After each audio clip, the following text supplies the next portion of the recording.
The session will begin with a presentation by Dr. Ollmann Saphire from the Jolla Institute for Immunology, followed by a panel discussion moderated by Dr. Adrian McDermott from the Vaccine Research Center at NIAID. Dr. Saphire, the stage is yours. You can start sharing your screen. Thank you. So thank you to the organizers for the invitation to speak today. I'm here on behalf of a very large consortium, COVIC, the Coronavirus Immunotherapeutic Consortium, which was launched with dual funding from the Bill and Melinda Gates Foundation and a supplement to our Center for Excellence in Translational Research, U19 of NIAID. The goal of the study is to figure out which antibodies are best, what features it are that makes them best, how we might make combinations better than any of those any lab could come up with by themselves, and how to make these therapeutics available to everybody at low cost of goods. The idea from this consortium came from Ebola and work we had been doing in the field at the time. In 2013, right before the large Ebola virus pandemic, the research field had antibodies that would neutralize in vitro but not protect non-human primate models in vivo, and other molecules that would protect non-human primates in the absence of any good neutralization. And so when faced with molecules that neutralized and didn't protect, and other molecules that protected but didn't neutralize, we wondered what we were missing. Was this data telling us that neutralization wasn't the most important thing, or that we hadn't been measuring it in the right way? Was it telling us there was something else in addition to neutralization? Did we need to learn something about the FC and its protective activities, or was this data telling us that we needed a cocktail instead of a monotherapy? We reasoned as a research field that we needed to do a broader study. We needed to understand what it was that leads to protection, and we needed a statistically significant pool of antibodies in order to do so. Perhaps we just found the exceptions and not the rules so far. So we recognized as a body of scientists that what we needed to do was build a bigger study. We needed better tools. We needed more samples. And the issue was that everybody was working in a silo. Everyone was working on antibodies from their own lab that they had selected in a certain way and using their own assays to analyze them. And different assays across different laboratories give different results. The other issue was that there was a pandemic, which had cases doubling every 2 days. And so what we needed to build was a research framework that would enable us to do a broader study and work together, a framework that would enable collaboration and the sample and the data sharing that we all knew we needed, but that would function within an environment built on competition. The research enterprise is built on competition because competition drives innovation. Competition drives you to get results faster. Competition drives you to do a better job. And so how do we build an environment whereby we can share samples, but intellectual property is protected and people's ability to publish is protected? And so we built a study whereby all the samples were blinded and code-named, so nobody knew whose was whose, but we could look at aggregate data of how antibodies performed. Intellectual property would be protected, and we could run parallel experimental tracks with a fast track to get molecules toward clinic as quickly as we could, and a parallel comprehensive track whereby we looked at more samples with more different kinds of assays to understand what we together as a field were missing. And that program was supported by an NIAID Center of Excellence in Translational Research, our CETR. So that CETR launched the global collaboration called the VIC, the Viral Immunotherapeutic Consortium, which ultimately united 44 previously competing labs across 5 continents, whether they were academic, industry, or government laboratories, into a single comprehensive effort to understand which antibodies were best against Ebola and how we find them, what makes them best. We looked at 200 different monoclonal antibodies across 3 years. So in this plot, the antibodies that we looked at are listed in the vertical axis, in the vertical rows, and everything we measured about them in the horizontal axis, the features. We looked to see which variables correlated with other variables, which features or functions tracked together. Does a function happen at a certain epitope? We did logistic regression to figure out which high throughput assays would best forecast in vivo success, so that we could figure out which were the best ones to do, which ones would be more predictive. And we found that there were better ways to measure neutralization, and we were missing activities of the FC. So together in that program over a couple of years, we published 78 papers, conferred 10 PhDs, revised assays used in the research pipeline, and forwarded 6 new therapies to the clinic where none were before.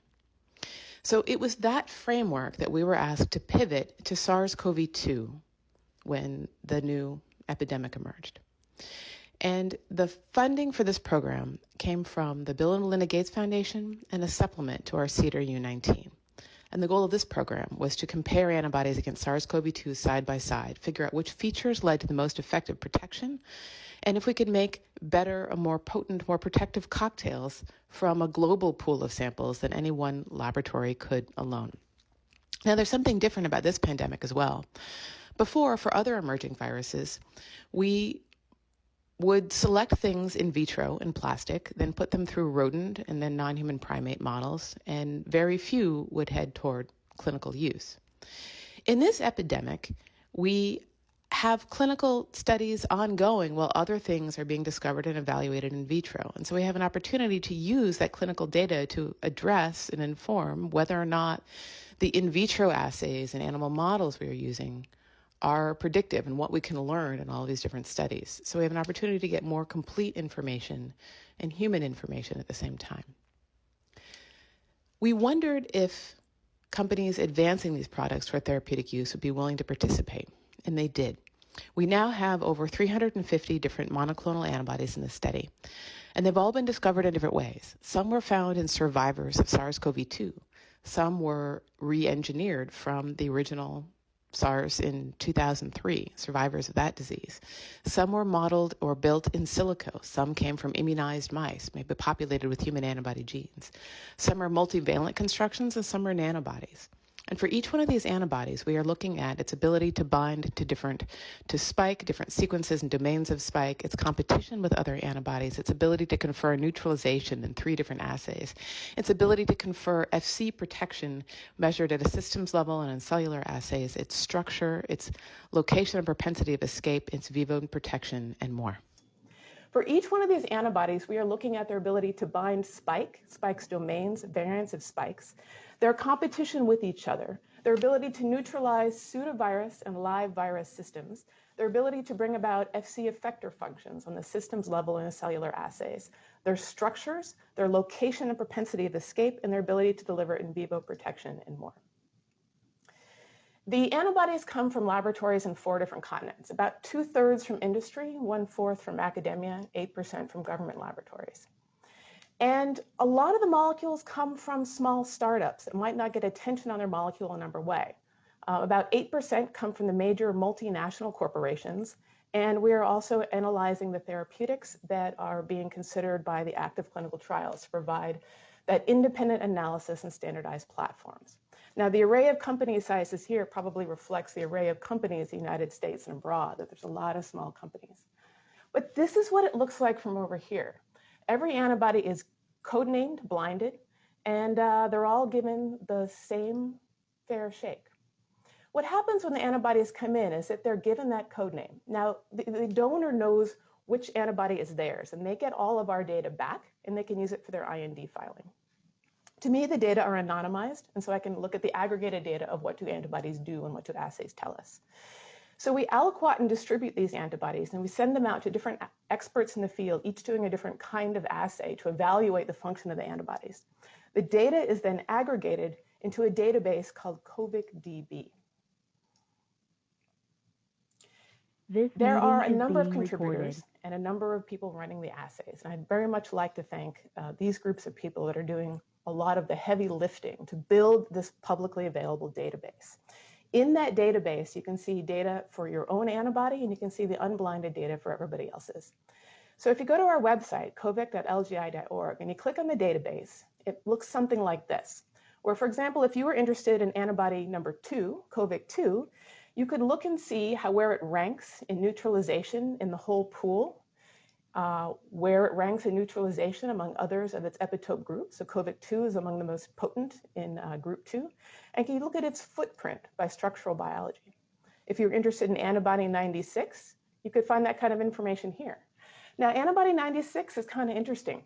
It's not the most potent neutralizer. In fact, it's kind of toward the bottom of its epitope bin5, but it does deliver very potent protection in vivo. Now, that's a study that we were running in this broad database. And 6 months ago, the variants of concern emerged, and we were asked to pivot the studies to also find out which COVIC antibodies would be resistant to these variants of concern. So the first thing we did toward that effort is the competition analysis. And this was done by Dan Bettinger at Carterra using his high throughput surface plasmon resonance platform. So we have antibodies in COVIC against the receptor binding domain, the N-terminal domain, S2, everything else. The majority are against the receptor binding domain because this is where one achieves very potent neutralization, and this is where people looked first to find their candidate therapeutics. So if we look at the first 250 in the receptor binding domain reactive antibodies, we find that they divide themselves into 7 major groups. We call these communities. 7 major kind of competition bins or footprints of where they bind. Now, other studies that have divided therapeutic antibodies into classes or groups looked at them by structure or looked at them by germline. This is a slightly different and complementary approach. This is by competition, which ones interfere with each other. We chose this method because we knew we were going to look for a cocktail. And so the separation here is by degree of physical competition to bind the RBD. The first major division here removes the green and cyan groups from the others, 4 and 5. The second major division over here takes groups 1, 2, and 3 and separates them from groups 6 and 7. Now, you can draw as many divisions as you want. Antibodies bind across the spike in a complete spectrum. And the cutoff, this red bar across the center, you can raise it or lower it as you wish. You could have few groupings, you could have all the way down to 350 different individual groupings. But we've placed this cutoff bar where it makes practical sense in divisions of different antibody behavior. So we have 7 major communities that map to places in space, but within them we can name 17 smaller clusters. So group 2 has an A and a B, and the B can divide it into a 1, 2, and 3. And so you might think of these things in continuum like a city. So for example, if the RBD is New York City, it's divided into boroughs. The boroughs are divided into neighborhoods, and then there's individual streets and individual houses on those streets. So you know that the line between one neighborhood and another blurs, and ones on the edge have some characteristics of one neighborhood and some characteristics of the other. But this is how we've divided them based on their behavior in biology. Now we have solved structures of a couple members of each one of these groups and subdivisions to map where they are. So for example, these 3 are directed against the RBM, the receptor binding motif, exactly where ACE2 binds. And so ACE2, the structure is shown here in red. And we have 3 different footprints within that RBM. RBD1, which overlaps precisely with the ACE2 binding site. RBD2 shifted a little bit one way, and RBD3 shifted a little bit in the other way. So we map the footprints, and we can map the angles. We have 2 classes against the outer face of the receptor binding domain. This is the domain that's always exposed, whether the RBD is down or up. And then we have 2 classes against the inner face. These are ones that only bind the RBD when it's up and not when it's down. And so this division is backed up by a lot of structure. So we're building this database here, and this will be available in the EM database and also in bioRxiv very soon. Mapping lots of structures for each one of these domains. And we're showing you example images, 2D classes, from looking at the FAB fragment of the antibody and also the complete IgG, where you see these Ys coming out. So this is based on a lot of structure and a lot of biophysical analysis. So we're looking at each one of these antibody groups by their footprint, because their footprint determines which mutations they may or may not be susceptible to. So for example, in each one of these structures, the footprint of ACE2 itself is outlined in the black dotted line. The footprint of that group of antibodies, and they're remarkably consistent. 2B1s always hit the same spot. So they overlap to different degrees of the ACE2 binding footprint. So RBD1 is nearly precisely the ACE2 binding site. You see it overlaps that black dotted line very closely. And on the right, EM structures of spike in a side view and a top view of the 3 FABs of, for example, COVIC 259, antibody 259, which falls into group RBD1, overlapping that ACE2 binding site. RBD2 shifted a little over to one side. You're looking at antibody 252 and its FAB fragments. RBD3 is shifted down a little bit onto the lower, what we call the mesa. So that's antibody number 80. And then, of course, the inner phase and outer phase antibodies are shifted sometimes entirely outside that ACE2 binding footprint. Now, if you look at these in more detail, so here is a model of spike oriented in the side view. So the viral membrane is toward the bottom and the target cell would be toward the top. And this has one receptor binding domain, one RBD lifted into the up position as if it were going to interact with the ACE2 receptor. Now, the next view will be from the perspective of the target cell looking down onto spike. So if you were ACE2 looking onto spike, this is what you would see.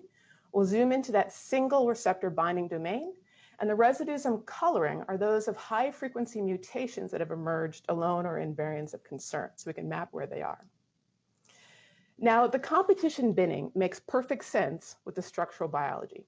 You can roughly divide the receptor binding domain in half between the ones that have the interface, that they're only exposed when the RBD lifts up, and the one on the outer face that's always exposed whether the RBD is down or the RBD is up.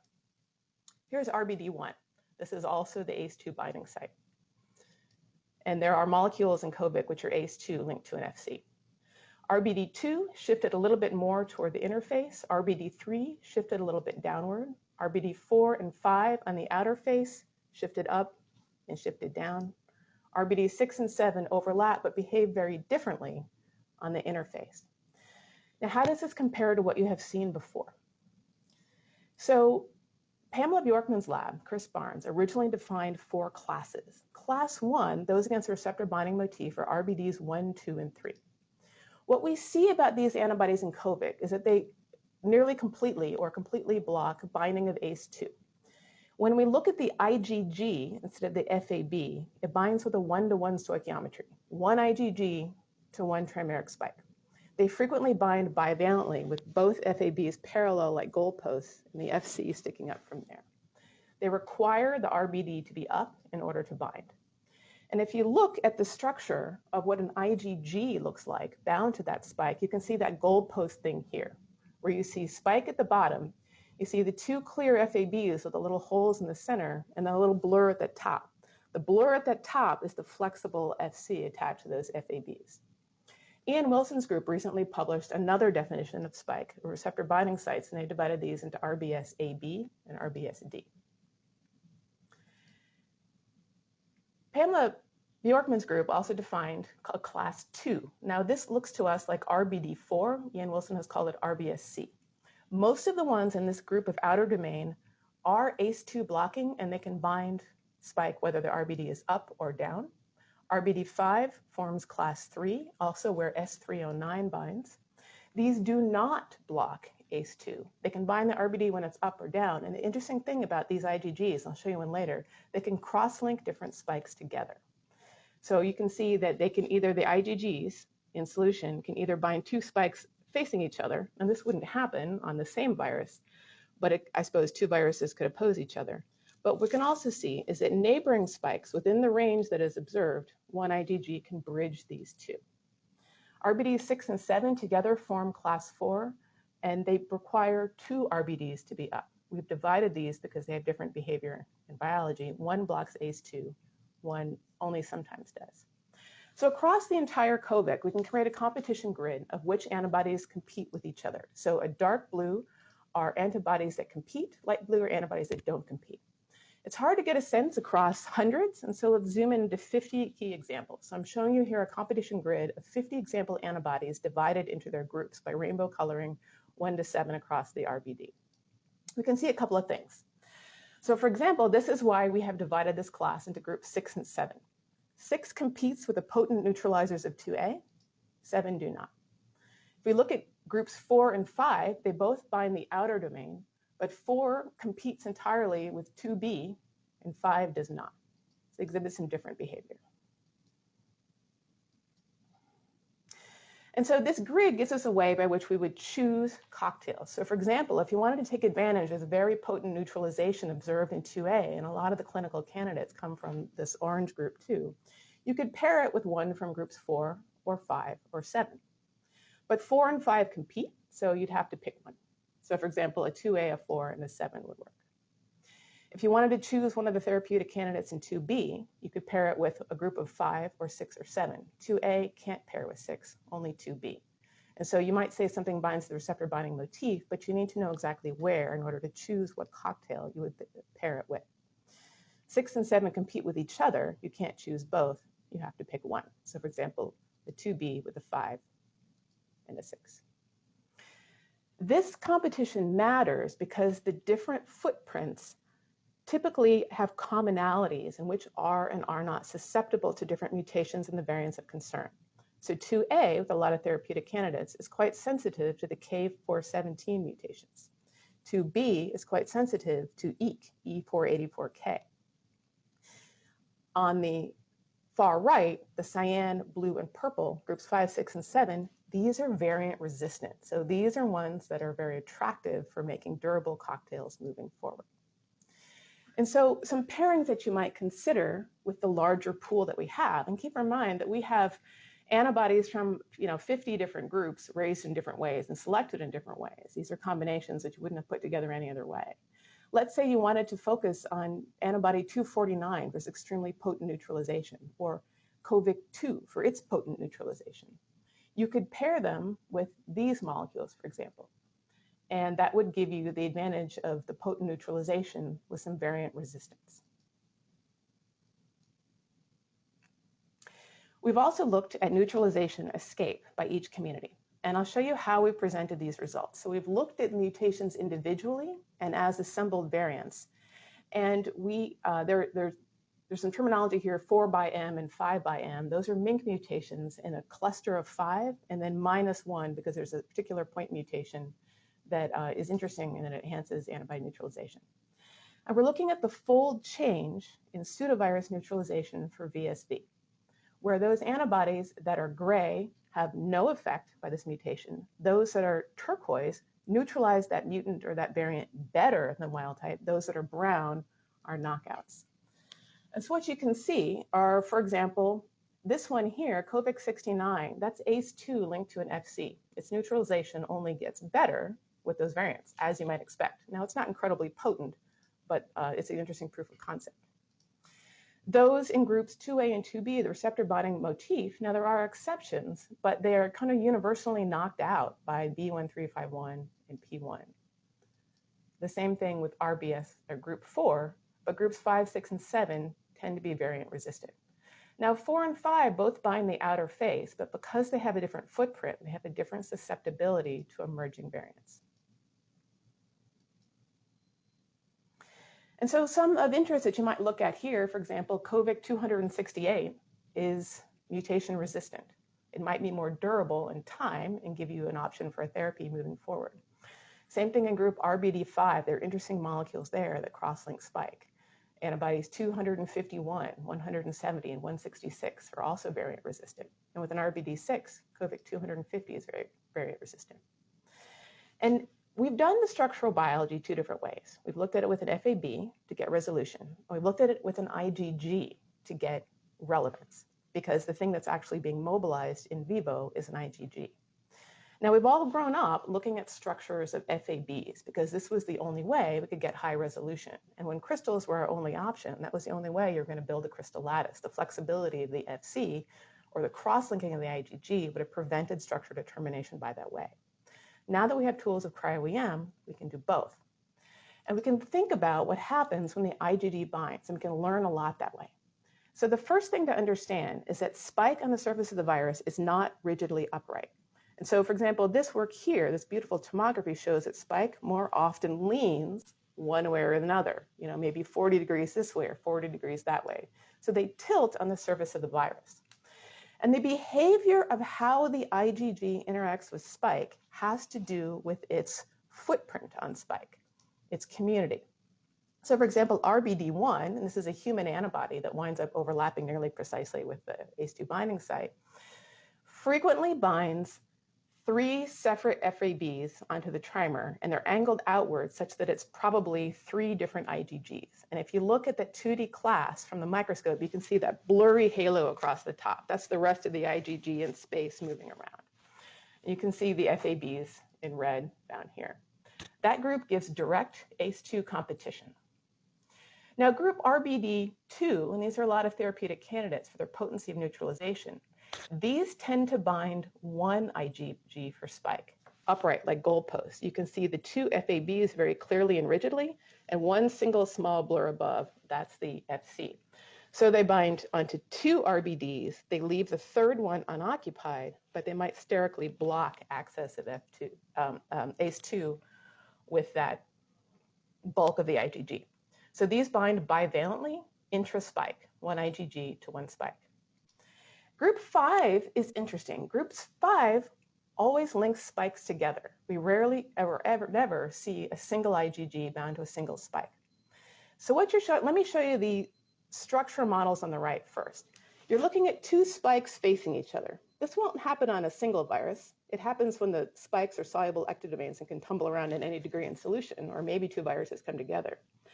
But the way that these FABs are organized, an IgG is anchoring 2 different spikes together. And a lot of classes that we see are the picture on the bottom right, with 2 tilted spikes linked with 1 IgG. Now this antibody here, number 96 in group 5, is interesting.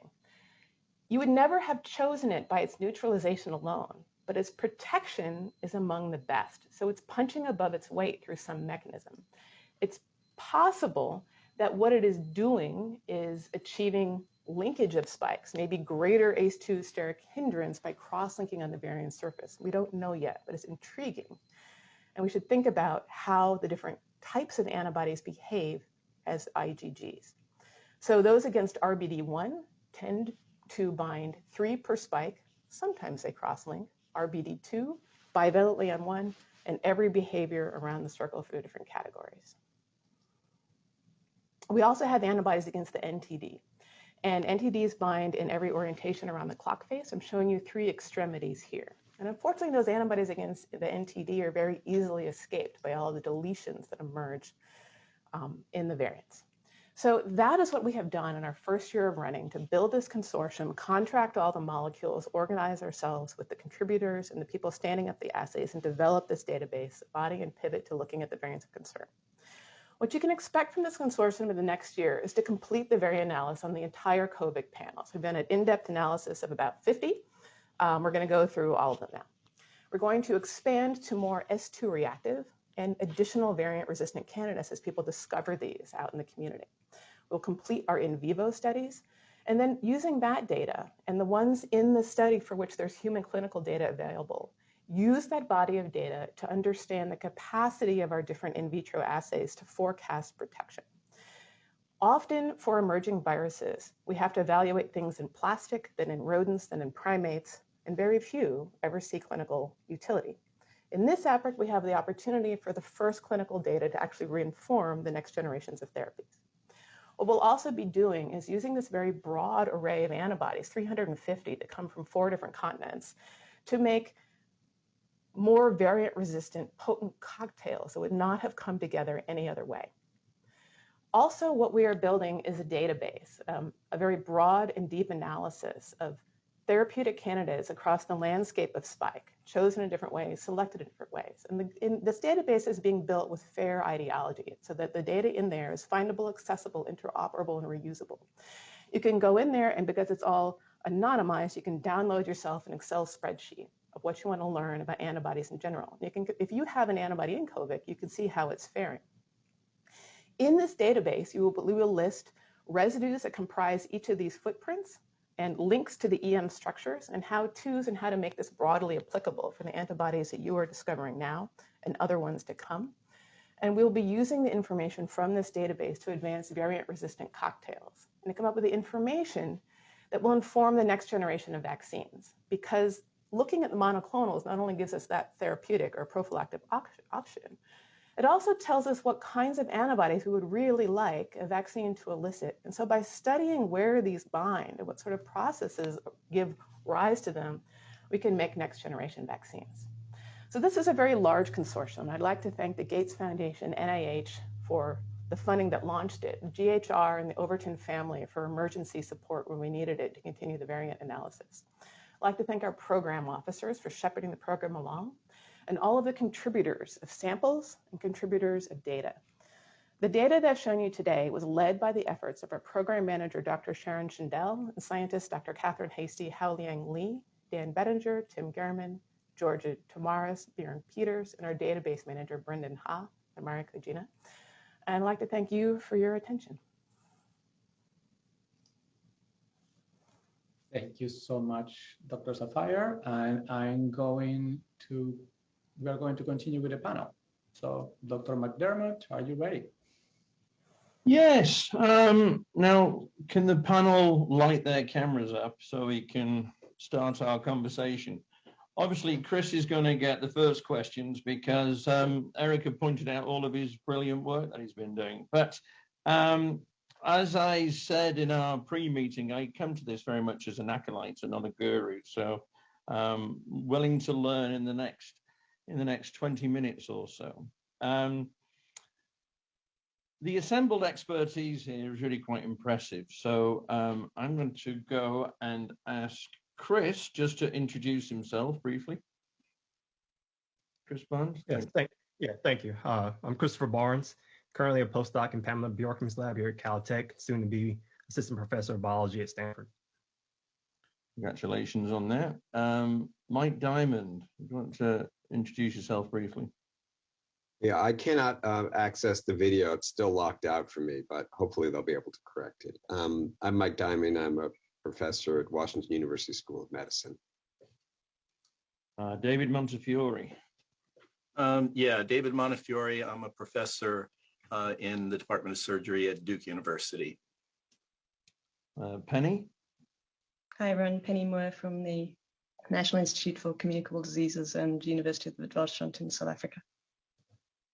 Rachel. Hi, I'm Rachel Libertor. I'm the Director of Research and Development at RenBio, a startup biotech focusing on antibody therapeutics. And last but not least, Laura. Hi, I'm Laura Walker. I'm the Director of the Antibody Sciences Department at Adimab and the Chief Scientific Officer at Adagio Therapeutics.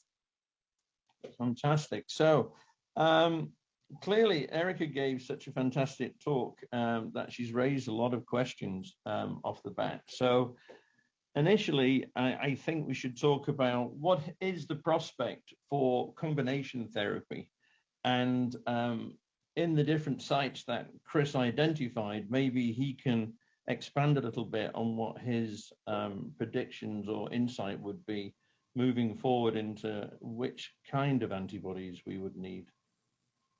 Yeah, so Dr. Saphire presented a great talk, kind of recapitulating our work. And really, you think about the variants of concern right now and where these mutations reside. And I think that's really the focus moving forward, trying to understand exactly which class of antibodies can we combine based off of where these variants, where these commonly reoccurring mutations are occurring in the RBD. So if you go back to her classification, my classification, the class 1 and class 2 are those that bind to these towards the apex of the RBD that overlap with the ACE2 binding site. And of course, the E484K mutation, which is common among a lot of the circulating variants, knocks off a number of these antibodies, or makes these antibodies sensitive to the virus. So in this sense, you would definitely want to add antibodies that bind to these other regions outside the ACE2 binding site.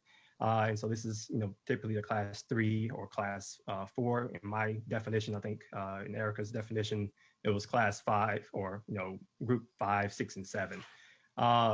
The group, class 3 or group 5 antibodies that she showed, which can cross-link, enter cross-link spikes, that's a really interesting class because they can be very potent antibodies.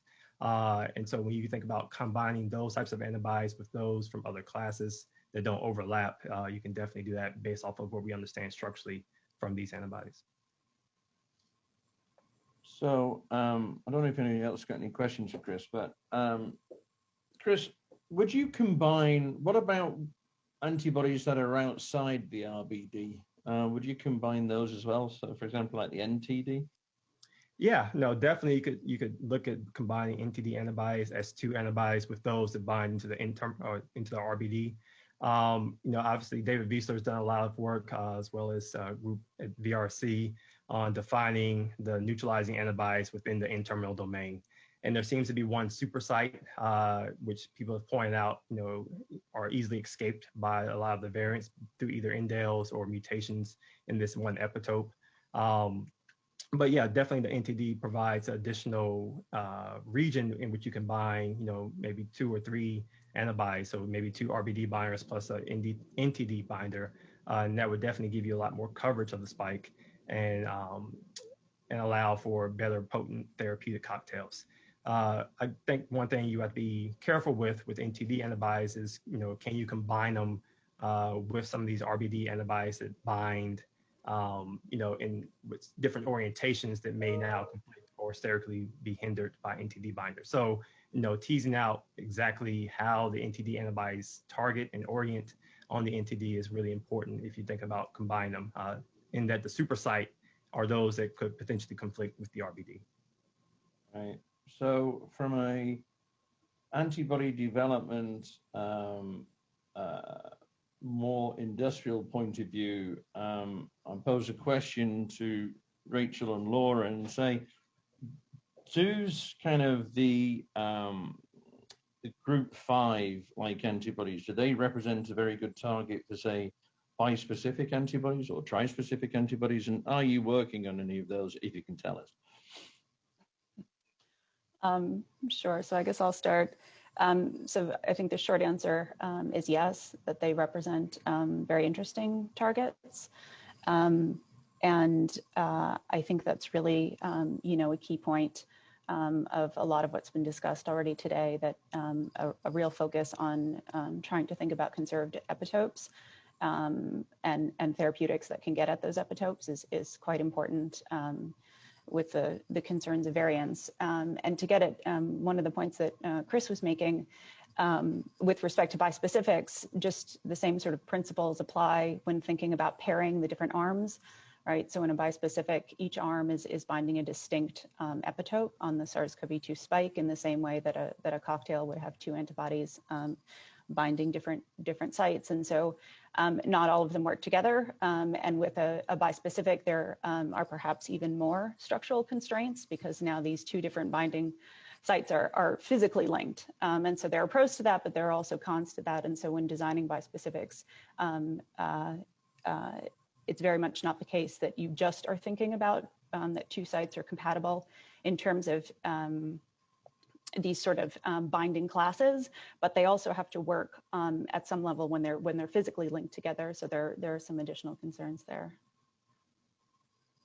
And on our end at Adagio, we are not developing bispecific antibodies. As everybody probably knows, there are some manufacturing challenges associated with that. Rather, we're focusing on the development of broadly neutralizing antibodies and now cocktails of broadly neutralizing antibodies, because we think that might be a more optimal long-term solution to the problem. I think some of the antibodies that are being discovered now, like these so-called I use Chris's nomenclature, the class 3 type antibodies that seem to be pretty resistant to escape. I mean, that might not be true in the future, as Betty very nicely showed. I mean, we're seeing the emergence of new variants every week now. And so as you start developing these cocktails, you might need to develop new cocktails the following year. But I think broadly neutralizing antibodies overcome some of that, because they generally target epitopes that aren't readily targeted by endogenous immune responses. So there isn't much pressure on those sites. And they also target conserved residues that might be more difficult for the virus to mutate without suffering a fitness cost. So that's what we're focusing on. So Laura, while I've got you on variants of concern, how concerned are you about the variant of AY1 or even 617.2? Does that really create a challenge if you're trying to put these into clinical trials before you actually get a therapeutic? Sorry, do you mean concern from a monoclonal perspective or more generally in terms of vaccines? A monoclonal perspective, of course. I think, from the perspective of people that are developing broader antibodies, like, our company Adagio and also at Vir, we haven't seen evidence to date, or we haven't identified any variants to date that are resistant to our antibody or the Vir antibody for that matter. While when we look at other antibodies that are SARS-2 specific, we're seeing that there are many mutations that are rising at relatively high frequency that escape some of those antibodies. And so I'm not concerned yet, but I think having a cocktail of 2 that are broadly neutralizing would really increase the barrier. And so that's sort of the direction that we're moving now, because of course you can never be 100%. And as we get closer and closer, get higher levels of immunity in the population, it's unclear where things are going to go. maybe as there's more pressure on the virus and these sort of common sites, maybe responses will shift to more conserved sites, and now there'll be pressure on the VR antibody site and our site. It's hard to predict that. And so, but I think cocktails might overcome some of that. So I think, so how do you down select? I don't know, I may ask Mike Diamond this.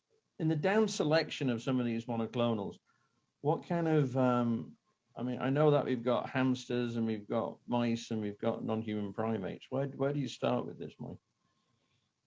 Well, I think the first thing is what, Laura and Rachel both echoed, and this sort of relates to Betty's comment, is, in the setting of all of these variants and variants that will emerge, I've come to the conclusion that one of the key components is trying to identify antibodies that can really probably bind very much at conserved sites and have great potency. And so in Erica's classes, she has all of these great potency data, and she's got competition data, and she has structural data on many, but not all. But identifying in those classes those that are actually binding to the most conserved epitopes and figuring out assays that you can do that. Either you can look for cross to SARS-1, but it doesn't have to go to SARS-1. It can still bind a conserved epitope for SARS-2 without necessarily binding SARS-1. So that's one aspect going forward. Maybe I wouldn't have said that at the beginning of the pandemic, but certainly now in the setting of our understanding of variation and recombination and change that the virus probably is going to have under immune selection pressure.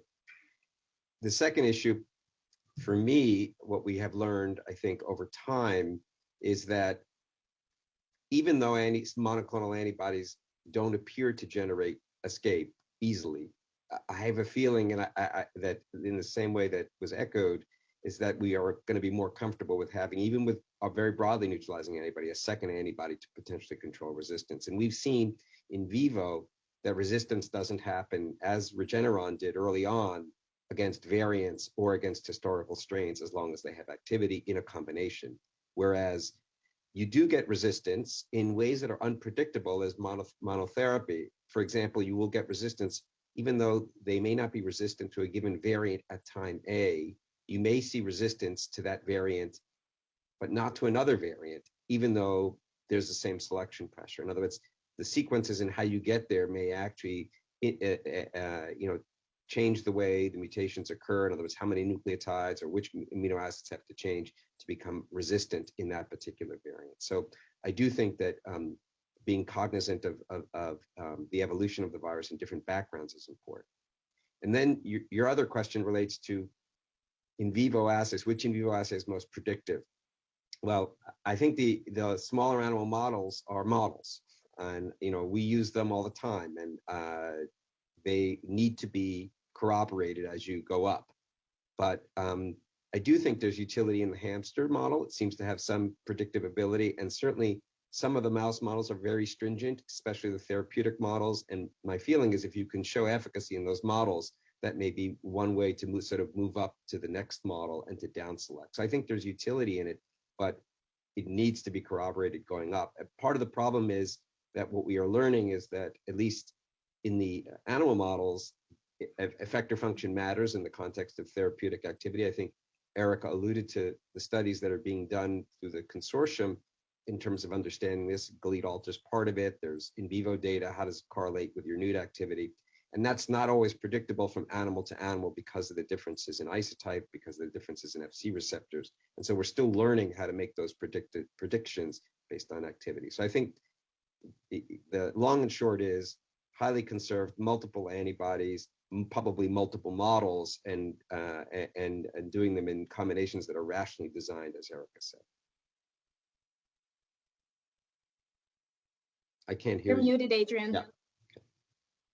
Picking up on something else that Erica said was the maybe you'll see protection in an animal model that doesn't echo what is found in vitro neutralization, and so that would indicate some sort of FC function. I know that Galit has done a lot of beautiful work on this, but has anybody else been looking at this? Has David or Penny been looking at FC functions in any of their assays in humans?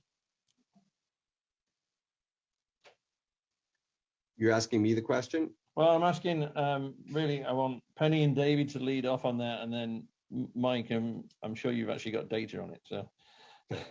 I'll wait to hear.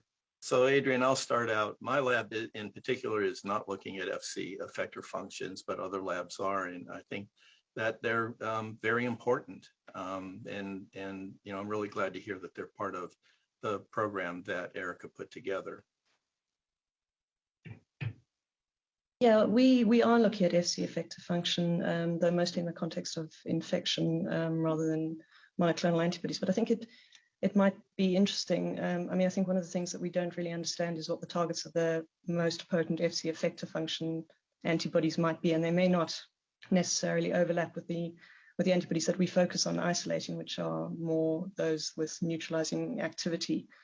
So I do think that there's some unknowns in the sense that we probably don't know what the targets are of the best FC effector antibodies, and nor do we. I think we're only beginning to understand how relevant that might be. So I think efforts to isolate antibodies with FC effector function may give a very different answer to those that are focused on isolating and neutralizing antibodies. Right, Mike, do you have any data that would reflect any of this? Yeah, we do. I would say also the FC effector functions need to be broken down, and certainly Galit has a toolkit of assays to break these down, and as do others. One of them are going to be the antibodies that bind to the virion and yet engage FC effector functions, perhaps for complement-mediated augmentation of neutralization via complement deposition or opsonization into cells and then targeted destruction. And then there's, of course, the antibodies that are recognizing spike on the surface of infected cells and engaging immune cells directly. And those are different events and may have different qualities of the antibodies that you need to do that, to engage the particular components. One of the things that we've noticed is that all antibodies don't bind spike on the surface equivalently. Some antibodies bind with very high avidity and also at higher levels. And so the EC50 of binding is different, and then the magnitude, the absolute amount that you would see by flow cytometry or some other visualizing assay is different. And this may be a correlate of protection. In fact, we've seen it as in limited data that some of this information correlates with the ability to have effector function mediated protection. The second issue is, and it's different for different regions. For example, NTD antibodies may bind differently than RBD antibodies, than RBM antibodies, in terms of the amount of spike that's actually being seen. The second is that we've seen, at least in vivo in the mouse and the hamster, and those are the only two animals that we've looked, that therapeutic activity of neutralizing antibodies is augmented substantially by FC-mediated functions. For example, if you take a LAL-IPG variant of antibodies, they don't do nearly as well as the intact antibody. And we've measured PK/PD. It's not due to that. It's they just don't have this added activity. And we've been able to show, at least in the mouse, that certain cell types are important. For example, monocytes are important for modulating inflammation, and antibodies also are helping priming functions. And this was seen earlier by Jeff Ravitch and Skip Virgin, who's I think on the line someplace. They published a paper earlier last year, I believe, on flu, where they also saw FC receptor mediated priming of CD8 T cells, which resulted in clearance at a more rapid pace. So I think that there is data for it in the smaller animal models. Where we don't have really good data for this yet is in monkeys, and we don't have, at least not that I've seen. Maybe it exists, but I haven't seen data on this, and I'm certainly not in humans yet.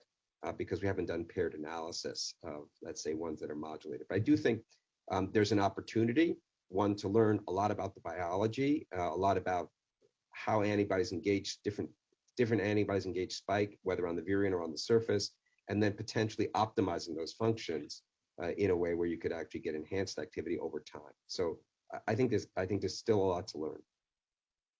So, Mike, I was wondering if you could speak to whether you have any data to suggest that antibodies that are able to that induce shedding of the S1 subunit, so some of these ACE2 targeting antibodies shed S1, if those antibodies have reduced effector function. Yeah, we do not have any direct data to address that. I believe there are people in the field that have looked at it more carefully than we have. We have not looked at shedding per se. There is this concept that certain antibodies will bind, and then the S will get S1 will drop off. And of course, if it drops off the cell surface, then it's not going to have effector functions. I think some groups do have this data. We don't have it, but I believe it. I believe that if it is occurring, certainly it will impact us. Yes. Yeah, and I've seen in vitro data, but not in vivo data.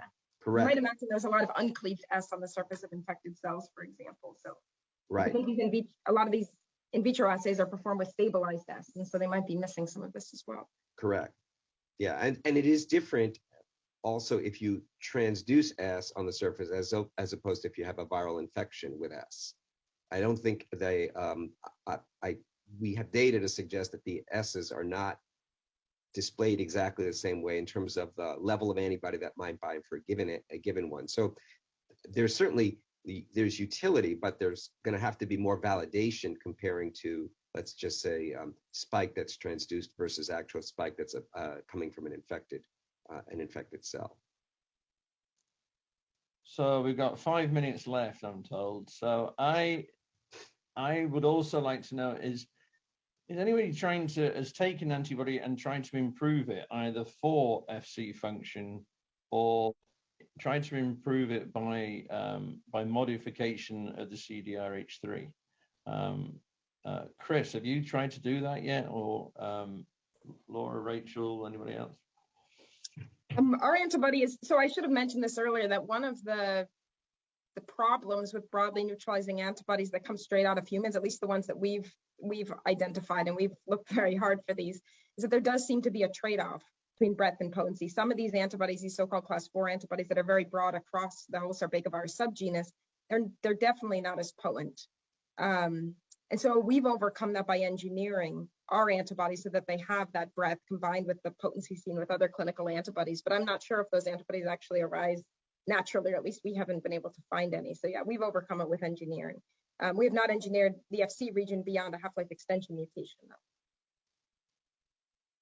So we found one mouse antibody that is a sort of class 4, I guess, which neutralizes in the single-digit nanogram per ml of all viral strains that we've tested, all VOCs that we've tested.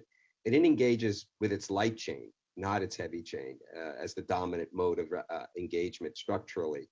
But I agree that what we've noticed, like you, is that many of these ones with great breadth don't quite have the same potency. But there are some exceptions, which leads me to believe that either through engineering or through just brute selection campaigns, the way Erica has, I wouldn't call it brute because I think it's elegant, but large numbers of these, you may be able to find the needles in the haystack, which actually engage in a certain way, which give you both qualities. So I think they can exist. It's just that they're rare.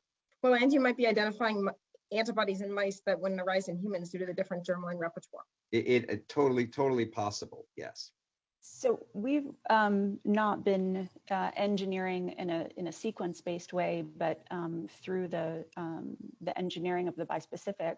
One thing I didn't mention before is that although there are some sort of cons to limitations in the targeting domains that you can pair successfully, one of the benefits that's seen with some bispecifics, not all, is that you actually get a synergistic effect of the binding, and so the bispecific will have a better potency than the cocktail of the monoclonals. And so in some cases, you can sort of, if you're targeting conserved domains with both arms of your bispecific, you can get a boost in potency just by physically linking them together and sometimes getting this synergistic effect. Chris, you had something? Yeah, I was just going to add, yeah, we've been exploring libraries of antibodies to improve them. But, I guess the trade-off also was, for the ones that are usually broad, they aren't as potent. So can we improve those? But those that are potent, can we improve that, breadth? That's very hard to do. And a lot of the takeaway was that a lot of these antibodies coming out of humans already have high affinities towards their target, towards the RBD. So really, when you look at metrics to improve antibodies, when it comes to display mechanisms and affinity maturation, that's something that the human body is doing better. And so now we're going back and exploring clonal variants found at 6 months and now 1 year that have acquired more somatic hyperactive mutations. And those are being pulled out by our collaborator, Michelle Lucensweig, Rockefeller. And they're showing that these antibodies have better affinities and are becoming more resistant to some of the variants, which are, which is really good from natural infection. So, I mean, I think that's going to be something we explore now also in the vaccinated people moving forward, is that, looking at time points now, a year down the road, are antibodies that were expanded upon vaccination, are they also acquiring these mutations to become better over time, which is going to be important for protection moving forward. Okay, well, I think Cesar will appreciate it if we started to wrap up right now. I want to apologize really to David and Penny for not asking all my great questions. I was going to ask about neutralization, but we didn't have time for that. But thank you very much to the panel. And thank you for Erica for outlining her paper. And over to Cesar. Thank you very much.